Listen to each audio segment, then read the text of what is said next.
ఈ రాష్ట్ర భవిష్యత్తును నిర్దేశించే 4వ విడత సార్వత్రిక ఎన్నికల పోలింగ్ ప్రక్రియ ముగిసింది. సాయంత్రం 6 గంటలకు 78% పోలింగ్ శాతం నమోదు. 4,14,00,000 మంది ఓటర్లు లోక్సభ, అసెంబ్లీ బరిలో ఉన్న అభ్యర్థుల భవితవ్యాన్ని తేల్చనున్నారు. రాష్ట్ర భవిష్యత్తును నిర్దేశించే 4వ విడత ఎన్నికల పోలింగ్ ప్రక్రియ ముగిసింది. ఎన్నికల సంఘం నిర్దేశించిన సమయం ఉదయం 7 గంటల నుంచి సాయంత్రం 6 గంటల వరకు ముగియటంతో ఎన్నికల అధికారులు ఓటింగ్ ప్రక్రియ ముగించారు. 6 గంటల సమయం దాటిన పోలింగ్ కేంద్రాల వద్ద క్యూ లైన్లో ఓటు వేసేందుకు వేచి ఉన్న వారికి మాత్రమే ఓటు వేసే అవకాశం కల్పించారు. రాష్ట్ర వ్యాప్తంగా 78% ఓటింగ్ నమోదైనట్లు అధికారులు తెలిపారు.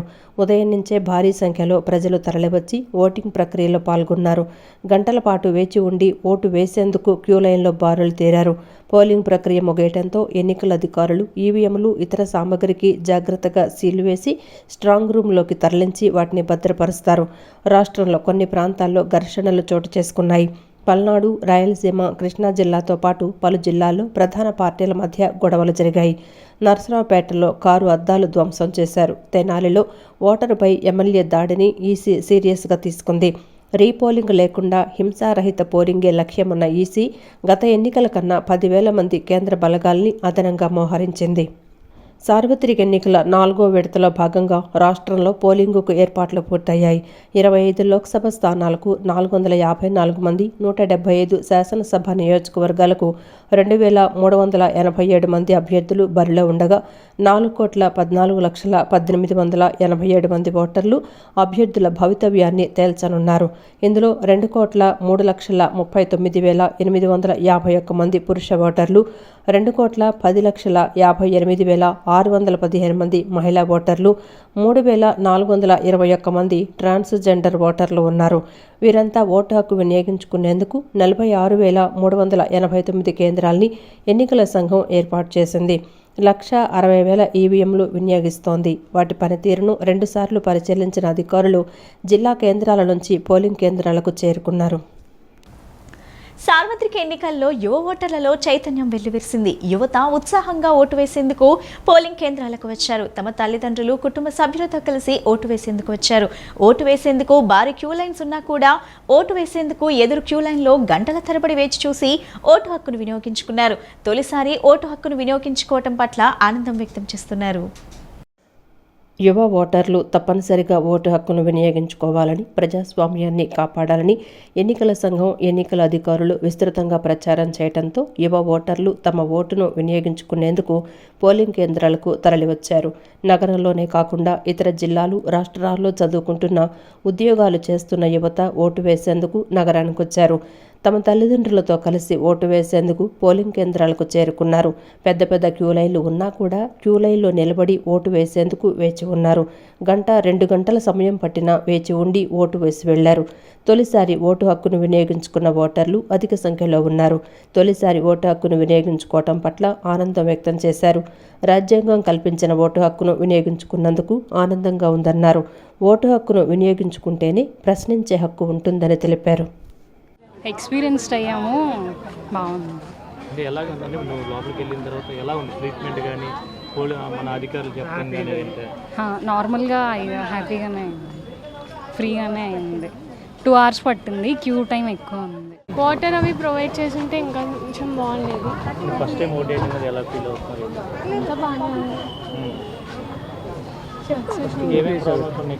ఇక్కడ కొంచెం షెల్టర్ ఇంకొంచెం బాగుంటే బాగుండేది. వాటర్ సప్లై చేస్తే బాగుండేది. క్యూస్ కూడా అంత రష్గా ఉంది. అంతే, మిగిలినంతా all okay. First time I'm voting. నేను నాకు తెలిసి 8-10 ఆ టైంకి వచ్చినట్టున్నా. The people were good, like they were like helping senior citizens and all, taking care of their health and all. So it's like the people line lo unna vallandaru chaala like felt good, nice seeing all of them. But it took like 2 hours తీసుకుంది for me to complete my vote, but it was a good experience, I guess, for the first time. Yeah, I would say it was good. First time vote వేసాను, so it was very good experience. అంతా స్మూత్గా జరిగింది and అంతా అర్థమయ్యేలా process explain చేశారు and everything was fine. And the authority and all the people who were leading us were very responsible, and as a responsible citizen I have voted, and I request all of you to vote and make our country better. Yeah, they should think about the future of our state future of our country and the development, whoever it might be, but the development should be good and it should be useful for each and every age group of our. మన future కోసం ఓటేయాలి. మనం ఎంచుకునేదాన్ని కరెక్ట్గా ఎంచుకొని ఓటేస్తే రేపు మన future బాగుంటుంది, తర్వాత జనరేషన్కి అంతా బాగుంటుంది. ఫస్ట్ టైం ఓటేసాను, ఇదే ఫస్ట్ టైం వేసాను. లోపల వెయిటింగ్ టైం ఎక్కువ ఉంది, ఈవీఎం మిషన్స్ చాలా స్లోగా ఉన్నాయి లోపల. అదొక యాంగ్జైటీ, ఫుల్ క్రేజీగా ఉంది. కన్ఫర్మ్ ఓటు హక్కు ఉన్న వాళ్ళందరూ వచ్చి ఓటేయాలనేదే కోరుకుంటున్నాను నేను కూడా. ఫస్ట్ టైం ఓటేయడానికి వచ్చానికి అంతా బాగానే ఉంది. అంటే మనం చూసి వేసుకోవడమే, మనకి ఏదైతే మనకి అవసరమో మన పథకాలన్నీ చూసాం, కానీ మనకి చూసి వేసుకోవాలి మనం, అది మన హక్కు. ఇప్పుడు వచ్చేసి మనకు ఓటు అనేది ఒక 5 years మన గవర్నమెంట్ డిసైడ్ చేసింది. అది చాలా ఇంపార్టెంట్. ఒక గవర్నమెంట్ లైక్ ఆ స్టేట్ డెవలప్ అవ్వడానికైనా లేదా అది ఏంటిది ఏదైనా అవ్వడానికైనా ఆ గవర్నమెంట్ వల్లనే ఉంటుంది. So you have to choose better. అంటే మనకి అంటే ఉట్టి లైక్ సంక్షేమ పథకాలు ఉన్నాయి కాకుండా లైక్ అన్ని ఓవరాల్ డెవలప్మెంట్, జాబ్స్ అన్నీ చూసేవాళ్ళు. ఒక స్టేట్ డెవలప్ ఇంపార్టెంట్ కాబట్టి. ఫస్ట్ టైం ఓటేసాను, హ్యాపీగా ఫీల్ అవుతున్నాను. For the better future of AP. 1.5 hour wait చేసాం. మనమే వచ్చి ఓటేయకపోతే ఇంకెక్కడ మార్పు, ప్రశ్నించే హక్కు ఎవరికి లేదు. ఓటేయకపోతే ప్రశ్నించే అధికారమే లేదు. మార్పు ఎక్స్పెక్ట్ కూడా చేయొద్దు. 1 గంట పట్టిందండి, గంట పైనే పట్టింది ఓటేయడానికి. బాగుందండి, కొంచెం ఎక్సైట్మెంట్గా ఉంది, బాగుంది. ఓటు కంపల్సరీగా వేయాలండి. మొత్తం సమాజం బాగుండాలంటే మనం మంచి వ్యక్తిని ఎన్నుకోవాలి కదా. సో ఖచ్చితంగా అందరూ వచ్చి ఓటు వేయండి. అది ఓట్ అనేది మన రైట్. ఒక 18+ వచ్చిన తర్వాత మన ఫ్యూచర్ కోసం ఓట్ వేయటం అనేది మన రైట్. సో దూరమైనా కూడా పొద్దున్నే వచ్చేసి వేసాము. మేము మార్నింగ్ 8కి వచ్చాము, ఇప్పుడు దాకా పట్టింది 8, 9, 10, 11, 2.5 hours పట్టింది. ఎంతసేపు వెయిట్ చేసారు? మీకు ఇబ్బంది అనిపించిందా? ఫస్ట్ టైం ఎక్స్పీరియన్స్ ఎలా ఉంది? ఎగ్జైటెడ్ అనిపించింది కొంచెం. ఓటు అందరికీ బాగా యూస్ఫుల్. అందరూ ఓటు వేయాలి. రాజ్యాంగం కల్పించిన హక్కు అది. ప్రతి ఒక్కళ్ళు ఓటు వినియోగించుకోవాలి, మంచి వాళ్ళని ఎన్నుకోవాలి. డెవలప్మెంట్ కోసం ప్రతి ఒక్కళ్ళు ఓటు యూజ్ చేసుకోవాలి. ఏపీలో అసెంబ్లీ, లోక్సభ ఎన్నికల పోలింగ్ వేళ పలుచోట్ల వైకాపా శ్రేణులు దాడులకు పాల్పడటంపై తెదేపా అధినేత చంద్రబాబు తీవ్రస్థాయిలో మండిపడ్డారు. ఈ మేరకు ఆయన ట్వీట్ చేశారు. నేటి పోలింగ్లో వైకాపా హింస ఎంతవరకు వెళ్లిందంటే కనీసం పోలీసులకు కూడా రక్షణ లేకుండా పోయిందన్నారు. తాడిపత్రిలో ఏకంగా ఎస్పీ వాహనంపైనే దాడి చేయటం, తాడిపత్రి టీడీపీ అభ్యర్థి అస్మిత్ రెడ్డిపై దాడికి దిగటం వైసీపీ హింస రాజకీయాలకు పరాకాష్ట అన్నారు. జగన్ 5 ఏళ్లుగా పెంచి పోషించిన రౌడీ ముక్కలు ఈ రోజు తమ దాడుల ద్వారా ప్రజల్లో భయం పుట్టించి పోలింగ్ శాతాన్ని తగ్గించడం ద్వారా లబ్ధి పొందే కుట్ర చేస్తున్నారన్నారు. టీడీపీ ఓటమి నైరాశ్యంలోకి వెళ్లిపోయి హింసను రెచ్చగొట్టడానికి నానా ప్రయత్నాలు చేస్తుందని వైఎస్ఆర్సీపీ ప్రధాన కార్యదర్శి సజ్జల రామకృష్ణారెడ్డి మండిపడ్డారు. కుప్పం, మాచర్ల, తాడిపత్రి, చిత్తూరు, దర్శి నియోజకవర్గాల్లో టీడీపీ హింసాత్మక ఘటనలను ఈసీ దృష్టికి తీసుకెళ్తున్నామని తెలిపారు. ఓటు వేసేందుకు వచ్చిన మహిళలపై దుర్భాషలాడుతూ బెదిరిస్తూ దాడులకు దిగుతున్నారన్నారు. అయినా చెదరని సంకల్పంతో మహిళలు భారీగా ఓటు వేసేందుకు తరలివచ్చారని సజ్జల పేర్కొన్నారు. వైఎస్ఆర్సీపీ ప్రధాన కార్యదర్శి సజ్జల రామకృష్ణారెడ్డి మీడియాతో మాట్లాడారు. ఓటమి భయంతో టీడీపీ దాడులకు దిగుతోందని, వైఎస్ఆర్సీపీ శ్రేణులు వీటిని పట్టించుకోకుండా సంయమనంతో శాంతియుతంగా వ్యవహరించి పెద్ద ఎత్తున పోలింగ్ జరిగేందుకు సహకరించామని తాము కోరామన్నారు. ఓటు వేసేందుకు వచ్చిన మహిళలపై దుర్భాషలాడుతూ బెదిరిస్తూ దాడులకు దిగారని చెప్పారు. అయినా చెదరని సంకల్పంతో మహిళలు భారీగా ఓటు వేసేందుకు తరలివచ్చారని సజ్జల పేర్కొన్నారు. నెల్లూరు, విశాఖ వెస్ట్ నియోజకవర్గాల్లో బౌన్సర్లతో టీడీపీ నేతల హల్చల్పై కఠిన చర్యలు తీసుకోవాలన్నారు. ఎన్నికల చరిత్రలో మొదటిసారిగా బౌన్సర్లను దించిన చరిత్ర టీడీపీదని చెప్పారు. పలుచోట్ల ఈవీఎంలు పనిచేయకపోవటం లేదా నెమ్మదిగా పనిచేయటం వల్ల వృద్ధులు ఇబ్బందులు పడుతున్న విషయాన్ని ఈసీ దృష్టికి తీసుకువెళ్తామని సజ్జల తెలిపారు. ఎండ వేడిమి భరించలేక క్యూలో నిలబడలేక వృద్ధులు ఇబ్బందులను పడుతున్నారన్న విషయాన్ని ఈసీకి తెలిపామన్నారు. కొందరు సిబ్బంది నిర్లక్ష్యపూరితంగా వ్యవహరిస్తున్నందున ఇలాంటి ఘటనలు చోటు చేసుకుంటున్నాయని చెప్పారు. ఈసీ తగిన చర్యలు తీసుకోవాలని కోరారు. ఇంత ఫస్ట్ అవర్లోనే ఇంత టర్న్అవుట్, ఇంతమంది రావడం అనేది శుభసూచకం. అంటే ఇప్పటికే ప్రజలకు ఒక క్లారిటీ ఉన్నట్టుంది. ఎలాంటి పాలన కావాలి, ఎలాంటి పాలకులు కావాలి, ఆ ఆకాంక్షలకు తగినట్టు ఓటు వేయడానికి ఇంతమంది ఇంత పొద్దున్నే రావడం అనేది ప్రజాస్వామ్యానికి చాలా శుభసూచకం. ప్రతి ఓటు విలువైంది. మా ఓటుతో ఏమవుతుందని ఎవరు అనుకోకూడదు. ప్రతి ఒక్కరూ ఖచ్చితంగా వచ్చి ఎవరు ఏ నిర్ణయం తీసుకుంటే దాని ప్రకారం వేసుకోవడానికి, ఓటు వేయడానికి, వాళ్ళకి కావాల్సిన వాళ్ళ ఆకాంక్షలకు తగినట్టు ఎవరైతే బాగుంటుంది అని తమ నిర్ణయం ఏంది చెప్పడానికి ఇలాంటి అవకాశం మళ్ళీ రాదు. అందరూ తమ ఓటు హక్కు ఉపయోగించుకోవాలి. ఖచ్చితంగా మంచి పాలనకు కొనసాగింపు ఇది ఇవ్వాలని ఆకాంక్షించారు. ఏర్పాట్లు ఎలా ఉన్నాయి? ఏర్పాట్లు చాలా బాగున్నాయి. అందరూ కోఆపరేటివ్గా ఉన్నారు, బాగున్నారు. అండ్ వాళ్ళకి సంబంధించినంత వరకు ఇవి ఎంత ప్రశాంతంగా జరిగితే అంత మంచిది. ప్రశాంతంగా జరగాలి, ఎలాంటివి ఉండకూడదు. ప్రజలు తమ ఆకాంక్షలకు తగినట్టు వాళ్ళు ఓటు వేసే వాతావరణం ఉండాలి. మా వైపు నుంచి దానికి పూర్తి సహకారం అందిస్తున్నాం. మా కార్యకర్తలు కూడా సంయమనంతో ప్రశాంతంగా ఉన్నారు. ఎక్కడ రెచ్చగొట్టేదైనా వాటికి లోను కావద్దని ఆల్రెడీ చెప్పాం. మా నాయకుడు చెప్పారు, జగన్మోహన్ రెడ్డి గారు. దానికి తగినట్టే అన్ని చోట్ల పార్టీ కార్యకర్తలు కూడా ఉత్సాహంగా పాల్గొంటున్నారు. ప్రశాంతంగా ఎన్నికలు ముగిసేదానికి తమ వంతు సహకారం అందిస్తున్నారు. ఎన్నికలు వస్తున్నాయి, పోతున్నాయి, ప్రభుత్వాలు మారుతున్నాయి తప్ప ఆ గిరిజనుల రాత మారటం లేదు. ప్రతిసారి నాయకులు హామీలు ఇవ్వటం, ఆ తర్వాత విస్మరించడం. తాజాగా పోలింగ్ రోజున కూడా డోలీ మూత తప్పలేదు. మరో ప్రాంతంలో తమ సమస్యలకు దారి చూపాలంటూ గ్రామస్తులు పోలింగ్ను బహిష్కరించారు. ఎన్నికల రోజు కూడా ఆ గిరిజనులకు పాటలు తప్పలేదు. ఓటు వేయడానికి డోలీ మోతలే దిక్కయ్యాయి. అల్లూరి సీతారామరాజు జిల్లా అరకులోయ నియోజకవర్గ ప్రజలు ఓటు వేయడానికి తీవ్ర ఇబ్బందులు పడ్డారు. అనంతగిరి మండలం బూరుగు చిన్నకొండ గ్రామం నుంచి డోలీ మోసుకుంటూ ఓటర్లు ప్రయాణించారు. వృద్ధులను, అనారోగ్యంగా ఉన్న వారిని సుమారు 10 కిలోమీటర్లు డోలీ మోసి రొంపలి పోలింగ్ కేంద్రానికి తీసుకువెళ్తున్నామని ఆవేదన వ్యక్తం చేశారు. ఏళ్లు గడుస్తున్నా ఇదే దుస్థితి ఉందని, ఓట్లు వేసేటప్పుడు మాత్రం అది చేస్తాం, ఇది చేస్తాం అంటున్నారే కానీ ఏమీ చేయటం లేదని వాపోయారు. ప్రస్తుతానికి ఓటు వేయటానికి కూడా తమకు ఈ పాటలు తప్పలేదని వారు ఆవేదన వ్యక్తం చేశారు. అనారోగ్యంగా ఉన్న, సంతలకు వెళ్లాలన్నా నిత్యం 10 కిలోమీటర్ల మేర కొండలు, గుట్టలు దాటాల్సి వస్తోందని చెప్తున్నారు. ఏపీలో ఎన్నికల సందర్భంగా జరుగుతున్న హింసాత్మక ఘటనలపై తెలుగుదేశం పార్టీ మాజీ ఎంపీ కనకమేడల రవీంద్ర కుమార్ కేంద్ర ఎన్నికల సంఘానికి ఫిర్యాదు చేశారు.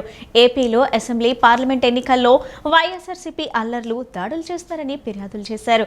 పోలింగ్ సవ్యంగా జరగనీయకుండా అరాచకాలు సృష్టిస్తున్నారని చెప్పారు. వైసీపీ ప్రజాప్రతినిధులు దౌర్జన్యంగా వ్యవహరిస్తున్నారని విరుచుకుపడ్డారు. పోలింగ్ జరగనీయకుండా అడ్డుపడుతున్నారని తెలిపారు. ఏపీలో ఎన్నికల సందర్భంగా జరుగుతున్న హింసాత్మక ఘటనలపై తెలుగుదేశం పార్టీ మాజీ ఎంపీ కనకమెడల రవీంద్ర కుమార్ కేంద్ర ఎన్నికల సంఘానికి ఫిర్యాదు చేశారు. పల్నాడు, మాచెర్ల, పుంగనూరు, తాడిపత్రిలో చాలా సంఘటనలు జరిగాయని అన్నారు. మాచెర్లకు చెందిన నేతను వైసీపీ నేతలు చంపేశారని మండిపడ్డారు. పల్నాడులో ఎంపీ లావు కృష్ణదేవరాయల వాహనంపై దాడి చేశారని అన్నారు. పుంగనూరు, తాడిపత్రిలో మోడల్ కోడ్ కాండక్ట్ను ఉల్లంఘించారని చెప్పారు. ప్రకాశం జిల్లా దర్శిలో వైసీపీ నేతలు టీడీపీ నేతలపై దాడులు చేశారని ధ్వజమెత్తారు. స్పీకర్ తమ్మినేని సతీమణి సైతం బూత్ క్యాప్చర్ చేశారని చెప్పారు. తెనాలి ఎమ్మెల్యేనే పోలింగ్ బూత్లో ఓటర్పై దాడి చేశారన్నారు. కొన్ని చోట్ల ఈవీఎం మిషన్లను తీసుకెళ్లారని అన్నారు. పోలింగ్ బూత్లో లైన్లో ఉన్న ఓటర్లను వైసీపీ నేతలు భయభ్రాంతులకు గురిచేశారని దుయ్యబట్టారు. టీడీపీ అధినేత చంద్రబాబు నాయుడు ఎన్నికల సంఘానికి లేఖ రాశారని, ఆ లేఖను కేంద్ర ఎన్నికల సంఘానికి అందించాలని తెలిపారు. పోలింగ్ బూతుల్లో దౌర్జన్యం చేసిన వైసీపీ నేతలపై చర్యలు తీసుకోవాలని డిమాండ్ చేశారు. పోలింగ్ బూత్ దగ్గర ఉన్న స్థానిక పోలీసులు వైసీపీకి అనుకూలంగా వ్యవహరిస్తున్నారని ఆరోపించారు. వైసీపీ అరాచకాలపై వెంటనే చర్యలు తీసుకోవాలని ఎన్నికల సంఘాన్ని కనకమెడల రవీంద్ర కుమార్ కోరారు.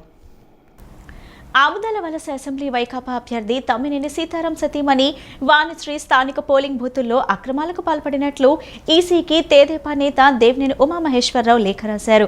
వాణిశ్రీ తన అనుచరులతో కలిసి ఆముదాల వలసలోని 158, 159 పోలింగ్ బూతుల్లో అక్రమాలకు తెరలేపారని లేఖలో పేర్కొన్నారు.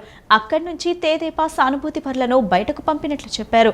రాజ్యాంగబద్ధ పదవిలో ఉన్న వారి సతీమణి పట్టపగలే ఇలా పోలింగ్ బూత్లో ఆక్రమించి రిగ్గింగ్కు పాల్పడటం దారుణమని పేర్కొన్నారు. ఇక్కడ పోలింగ్ కేంద్రాలకు అదనపు బలగాలు పంపాలని డిమాండ్ చేశారు. పోలింగ్ అక్రమాలను వెంటనే అడ్డుకొని శాంతియుత ఎన్నికలకు చర్యలు తీసుకోవాలని దేవినేని ఉమా కోరారు. విజయవాడ సెంట్రల్ నియోజకవర్గంలో ఓటర్లు చైతన్యం వెలువరిసింది. ఉదయం 7 గంటల నుంచే అన్ని వర్గాల ప్రజలు తమ ఓటు హక్కును వినియోగించుకునేందుకు క్యూ లైన్లో బారులు తీరారు. వృద్ధులు, వికలాంగులు, యువత, మహిళలు భారీ సంఖ్యలో తరలిరావడంతో అత్యధిక పోలింగ్ శాతం నమోదైంది. ఉద్యోగం, ఉపాధి నిమిత్తం ఇతర ప్రాంతాల్లో స్థిరపడిన స్వగ్రామాలకు ఒక్కరోజు ముందుగానే చేరుకొని ఎన్నికల ప్రక్రియలో పాల్గొన్నారు. గతంలో ఎప్పుడూ లేని విధంగా ఓటింగ్ శాతం అధికంగా నమోదు కావడం ఆనందంగా కలిగిస్తుందని ఓటర్లు చెబుతున్నారు. ఇప్పుడు యాక్చువల్గా వచ్చాము ఓటు వేయటానికని. చూసాము. ఇక్కడ ఉన్న అరేంజ్మెంట్స్ చాలా బాగా ఉన్నంతలో బాగా ఏర్పాటు చేశారు. కాకపోతే ఏంటంటే ఈసారి హెవీ టర్నౌట్, చాలామంది ఓటు వేయాలి, దాని విలువ తెలుసుకొని చాలామంది రావటం వల్ల లైను క్యూ ఎక్కువగా ఉన్నది. సమయం వేచి ఉండాల్సి, కొంచెము షెల్టర్ ఇంకా కొద్దిగా బాగా ఏర్పాటు చేస్తుంటే ఎండకి ఇబ్బంది లేకుండా ఉండేది. సీనియర్ సిటిజన్స్కి కూడాను సపరేట్ ప్రయారిటీ ఇచ్చారు. సో పోలీస్ ఆఫీసర్స్ దగ్గరుండి లోపలికి పంపించి చేశారు. సో బాగున్నదండి, అంతా బాగుంది. అబ్బాయి ఎన్నేళ్ళు పట్టేసి ఇప్పుడు మాత్రం ఇదే మొదలు ఇక్కడ. మళ్ళీ మేము చిన్నప్పుడు వేసేవాళ్ళం బాగా, వయసు వచ్చాక మానేశాను. ఇంత వయసు వచ్చాక ఇప్పుడు మళ్ళీ వేస్తున్నా. దేశంలో ఈ ఎలక్షన్స్లో చూస్తుంటే ఎక్కువ శాతం పోలింగ్ జరిగేటట్టు కనిపిస్తుంది. ఇప్పటిదాకా లాస్ట్ ఎలక్షన్స్ దాకా చూస్తుంటే 70-75% వరకు ఉంది. ఈసారి తప్పనిసరిగా 90-92% వరకు కూడా ఓటింగ్ వేయడానికి అవకాశం. ఎందుకంటే మనం చూస్తున్నాం, మొన్ననే జరిగినటువంటి పోస్టల్ బ్యాలెట్స్ ఏవైతే ఉన్నాయో పోస్టల్ బ్యాలెట్స్లో 95% ఓటింగ్ అయిందని చెప్పేసి, అంటే పోస్టల్ బ్యాలెట్స్ మా తెలిసిన వాళ్ళు కూడా ఉన్నారు, 95% ఓటింగ్ జరిగిందన్నారు. రాబోయే రోజుల్లో నెక్స్ట్ ఎలక్షన్స్ అయినా కనీసం భారతదేశంలో 100% ఓటు వేయగలిగే స్థితి రావాలనేటువంటిది అందరి ఆకాంక్ష. దాని మూలంగానే మనం భారతదేశం పురోభివృద్ధి చెందుతుంది, రాష్ట్రం కూడా ముందుకెళ్తుంది. ఇక్కడ ఏర్పాట్లు అంటే ఈ పాఠశాల సంబంధించిన వరకు వాళ్ళు చేయగలిగినంత చేశారండి. అధికారులు ఎక్కడ ఇబ్బందులు లేకుండా, మంచినీళ్ళు ఇంతకుముందు మంచినీళ్ళు ఉన్నాయో తెలియదు, ఎక్కడ కావాలని మంచినీళ్ళు, కూర్చోవడానికి కుర్చీలు, పెద్దవాళ్ళు ఏమైనా అలసిపోతే కూర్చోడానికి కుర్చీలు కూడా ఏర్పాటు చేశారు. ఇటు చక్కటి ఏర్పాట్లు చేశారు. వాళ్ళ స్కూల్ ఉండే స్థాయిలో వాళ్ళు చేశారు, గవర్నమెంట్ చేయగలిగిన స్థాయిలో గవర్నమెంట్. కానీ మన దేశం యొక్క భవిష్యత్తును మార్చే ఓట్లకి ఇంత ఖర్చు పెట్టేటప్పుడు మనం ఎంతమంది అయితే నియోజకవర్గంలో ఉన్నారో సొంత బిల్డింగ్ ఎలక్షన్ కమిషన్ కట్టుకోలేదా అండి? దేశం ఇంత పెద్ద దేశం, ప్రపంచంలోనే భారతదేశం ఎంత పెద్దదో, మంచి మంచి బిల్డింగ్స్ కట్టుకొని ఏది ఎలక్షన్ కమిషన్కి అందరూ వచ్చి, ఇప్పుడు మనకి పెద్ద పెద్ద గుళ్ళు ఉన్నాయి, గోపురాలు ఉన్నాయి, పెద్ద పెద్ద ఆఫీసులు ఉన్నాయి. అచ్చంగా భారతదేశం మొత్తం ఎలక్షన్కి మంచి మంచి బిల్డింగ్లు నియోజకవర్గం దగ్గరగా వచ్చేటట్టుగా అక్కడ అందరూ వచ్చి కూర్చొని పర్ఫెక్ట్గా జరిగి స్టాండర్డ్గా చేయలేరా? ఇది అంత డబ్బులు లేవా మన దేశంలో? ఇంత డబ్బులు ఖర్చు పెట్టేటప్పుడు ప్రత్యేకంగా ప్రతి 500కు పెద్ద పెద్ద బిల్డింగ్లు కడితే, ఎందుకంటే ఇది మనకు కంపల్సరీ అవ్వాల్సిందే. తర్వాత ఎప్పుడైనా సరే ఏ ఓటర్ అయినా వచ్చినప్పుడు అది నమోదు చేసుకోవటం, ఇది అచ్చంగా ఎలక్షన్ కమిషన్ చేసుకోవాల్సిన పని. ఒక 500 మంది ఉన్నారనుకోండి ఒక నియోజకవర్గం, అంటే ఒక్కొక్క 500 మందికి ఒక్కొక్క పెద్ద బిల్డింగు, అక్కడ ఒక ప్రత్యేకంగా ఒక ఆఫీసర్ 365 years ఉంటే కనుక ఆ ఓటర్లందరికీ కూడా అక్కడ ఐడెంటిఫికేషన్ ఉంటుంది, ఫోటో ఐడెంటిఫికేషన్ వెళ్ళంగానే స్కాన్ అయిపోయి నియోజకవర్గ ఆ ఏరియాలో ఉన్నాడా లేడా, అప్పుడు ఎటువంటి ప్రాబ్లం కూడా అవ్వదు. 500 మందికి ఈజీగా కండక్ట్ అయిపోతుంది. పోలింగ్ కేంద్రాల్లో సీనియర్ సిటిజన్లు, వృద్ధులు, వికలాంగులను దృష్టిలో ఉంచుకుని ఎన్నికల అధికారులు తగిన ఏర్పాట్లు చేయకపోవడంతో ఓటర్లు ఇబ్బందులు పడుతున్నారు. 5,000 ఓట్లు ఉన్న పోలింగ్ కేంద్రం వద్ద ఒకటే వీల్ చైర్, 30,000 ఓట్లు ఉన్న పోలింగ్ కేంద్రం వద్ద ఒకటే వీల్ చైర్ను ఏర్పాటు చేశారు. దీనితో 70 ఏళ్లు పైబడిన వారు, వికలాంగులు, నడవలేని వారు చాలా ఇబ్బందులు పడుతున్నారు. ఒక వీల్ చైర్ మాత్రమే పొందడంతో ఒకరిని కూర్చోబెట్టుకుని వారిని ఓటు వేయించి తీసుకొచ్చే వరకు మిగిలిన వారు అక్కడే వేచి ఉండాల్సి వస్తుంది. అరగంట నుంచి గంట వరకు వీల్ చైర్ కోసం ఎదురు చూస్తూ కూర్చోవలసి వచ్చింది. దీంతో కొంతమంది ప్రజలు తమ వృద్ధ తల్లిదండ్రులను మెల్లగా నడిపించుకుంటూ భుజాన మోసుకుంటూ పోలింగ్ బూత్ వరకు తీసుకువెళ్లి ఓటు వేయించారు. ఎన్నికల అధికారులు సరైన సౌకర్యాలను కల్పించడంలో పూర్తిగా విఫలమైందని ప్రజలు ఆగ్రహం వ్యక్తం చేశారు. 1 అవర్ అయింది, మేము వచ్చి వీల్ చైర్ ఇస్తా అన్నారు, అక్కడ కూర్చోబెట్టాం. మరి పెందలాడు వచ్చేసి ఓటు వేసుకుంటేనే కదా మనకి ఓటు హక్కు వినియోగించుకోవాలంటే. ఇప్పుడు మేము ఉన్నాం, ఇంకో గంట అయినా ఉంటాం. పెద్దవాళ్ళు నడవలేరు, ఆరోగ్యం లేరు, నించోలేరు. మరి వాళ్ళకి అవకాశాలు ఇస్తే వాళ్ళు అందరూ కూడా చక్కగా పర్సంటేజ్ ప్రకారం మనం ఓటు హక్కు వినియోగించుకోవడానికి, మంచి ఓటర్ని ఎన్నుకోవడానికి, మనం అన్ని చేసుకోవడానికి రాజ్యాంగం ప్రకారం మనం చేసుకోవచ్చు. అంటే సీనియర్ సిటిజన్స్ కానీ వృద్ధులు కానీ డైరెక్ట్గా వెళ్ళి లైన్లో అంటే వాళ్ళు వీల్ చైర్ ఇస్తా అన్నారు సార్, మన వాళ్ళే చెప్పారు ఎంట్రన్స్లోనే, కానీ ఇవ్వలే. గంట సేపు కూర్చున్నాం కానీ ఇవ్వలేదు. ఇవ్వాలి కదా వాళ్ళు, మరి ఇబ్బంది పెట్టడమే కావాలని. ఇప్పుడు మేము ఆగిపోతున్నాం, వాళ్ళతో పాటు నడవలేరు, కళ్ళు కనపడవు. మరి అవకాశాలు ఇవ్వకపోతే ఎట్లా? అది ఇప్పటికైనా కొంచెం అవకాశం ఇస్తే సాయంత్రం వరకు ఇలాంటి వాళ్ళు ఇబ్బంది పడకుండా చక్కగా ఇన్ టైంలో ఓటు వేసుకొని బయటకు వస్తారు. మీరు చెప్పండి, మీరు ఈ వయసులో కూడా ఓటు వేయడానికి వచ్చారు, ఎందుకు వచ్చారు ఏంటి? ఈ వయసులో కూడా మీరు ఓటు వేయడానికి వచ్చారు కదా, నడవలేకపోయినా కూడా ఎందుకు వచ్చారు ఏంటి? ఓటు వేయడానికే వచ్చారు. ఎన్నిసార్లు వేసారు మీరు ఇప్పటివరకు ఓటు? ప్రతిసారి వేస్తున్నాం. ప్రతిసారి వేస్తాం. నాకు ఇప్పుడు 78 ఏళ్ళు. నాకు ఓటు వచ్చి ఇప్పటికి 50 ఏళ్ళు అయింది. ప్రతిసారి ఓటు వేస్తున్నాం. ఇప్పుడు కూడా ఓటేయడానికి వచ్చారు. అవును. నా పేరు రామకృష్ణ, స్వర్ణకంటి. ఓకే. అరగంట పైన అరగంట పైన కూర్చున్నారు. నేను వీల్ చైర్స్ లేవా ఇక్కడ? వస్తే ఆమె పట్టున్నాడు వెళ్ళిపోదామని. వీల్ చైర్స్ లేకపోవడం వల్ల ఇక్కడ వెళ్ళకుండా ఇక్కడ కూర్చుండిపోయారు. ఇక్కడ అధికారులను అడిగారా మరి? అడిగాం, వస్తాయి అంటున్నారు. ఏంటి వస్తాయి, ఒకటే ఉందంట, ఒకటే రెండు ఉన్నాయండి అంతే. ఒకటి మాత్రమే ఉందంట. ఇక్కడే కూర్చున్నారు. వయసు ఎంతసేపు వెయిట్ చేస్తున్నారు? ఏమంటున్నారు వీల్ చైర్స్ గురించి? వీల్ చైర్ బయట వాడుతున్నారు. అక్కడ ఒకటి లోపలికి వెళ్ళింది, ఒకటి బయటకు వెళ్ళింది. సేపు ఆగండి, 10 నిమిషాలు అంటున్నారు. ఒక 20 నిమిషాలు చూసాం కానీ రాలేదు. సరే నిదానికి తీసుకెళ్తున్నాను. నడగలుగుతారా మరి ఆవిడ? నిదానం నడిపిస్తున్నా. అలాగే ఓటు వేయాలి కదా. మరి అసలు ఎన్నికల అధికారులు వీల్ చైర్స్ సౌకర్యం కల్పించాలి కదా పెద్దవాళ్ళ కోసం. వాళ్ళు చేయించాలి. వాళ్ళు ఆడవాళ్ళు ఆడు ఉంటున్నారు. ఇప్పుడు వాళ్ళు చెప్పినా మనం చెప్పినా కూడా వాళ్ళు ఇన్నే స్టేజ్లో లేరు. ఇప్పుడు వాళ్ళు ఆడవాళ్ళు వాళ్ళు ఉంటున్నారు. ఇంత పెద్ద బూత్లో ఒకటే ఉందంట. 2 ఉన్నాయంటండి. ఒకటి లోపల ఉంది, ఒకటి బయటికి తీసుకెళ్లారని చెప్పారు. అందుకనే నిదానంగా తీసుకెళ్తున్నాను. విజయవాడ తూర్పు నియోజకవర్గంలో పోలింగ్ ప్రశాంతంగా ముగిసింది. సాయంత్రం 6 గంటల సమయానికి 69.11% పోలింగ్ నమోదైంది. దాదాపు అన్ని పోలింగ్ కేంద్రాల్లోనూ ఓటింగ్ ముగియగా అక్కడక్కడ కొన్ని పోలింగ్ కేంద్రాల్లో ప్రజలు ఓటు వేసేందుకు ఇంకా బారులు తీరి ఉన్నారు.